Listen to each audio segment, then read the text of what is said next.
आज आपण परफेक्ट मेजरमेंटने खिचा पापड करणार आहे. ते तांदूळाच्या पिठापासून रेसिपीला सुरुवात करू.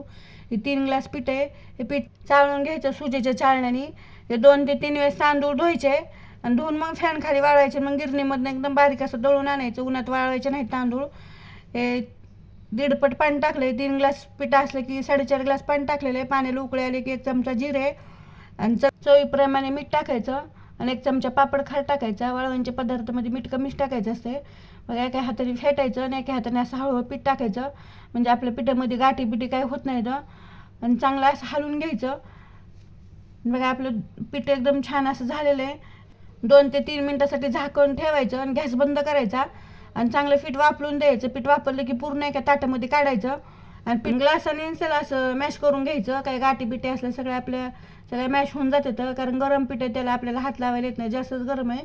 जरा थोडंसं थंड झालं की मग आपल्याला हाताने चांगला असा गोळा करून मळून घ्यायचा आहे.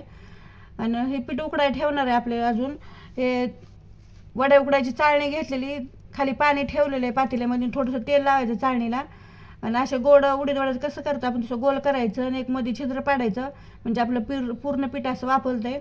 बघा आपलं मस्त असं छान असे गोळे उकडले तर मला काढून घ्यायचे आणि त्याला पण थोडंसं ग्लासाने मॅश करायचं आणि मग असं थोडं पाण्यात हात लावून मळून घ्यायचं. तेलाचा का वापर कमीच करायचा, नाहीतर वर्षभर ठेवायचं म्हणल्यावर तेलाचा वास येत आहे.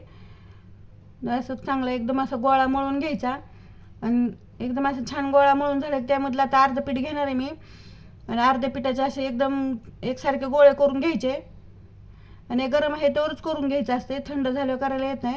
त्यामुळे आपण 2 बॅचमध्ये केलेलं आहे मी. अजून दुसरं शिजतं आहे तोपर्यंत ह्याचं आपण खिचा पापड करून घेऊ. असं एकसारखे सगळे गोळे करून घ्यायचे. गोळे केले की झाकून ठेवायचं म्हणजे आपलं पीठ थंड होत नाही. एकसारखे असं झाले बघ, पूर्ण असे गोळे करून घेतलेले आहेत मी. आता लगेच आपण पापड करून घेऊ तोपर्यंत हे पीठ वाफवतं. आणि पुरी मेकर घेतलेलं आहे मी.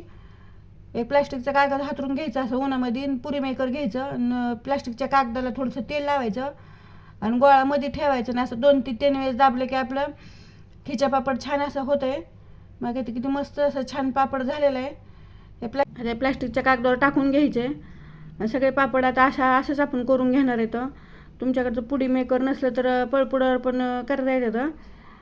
आता तळून दाखवते. हे 2 ते 3 दिवस चांगले कडक उन्हामध्ये वाळवलेत पापड. बघा किती छान झाले. तर चांगले कडक वाळून घ्यायचे त्यामुळे आपल्या वर्षभर टिकत आहेत. किती मस्त फुगलेले आहेत आणि खूपच छान झालेलं आहे. तर चवीला तर खूपच अप्रतिम झालेले आहेत.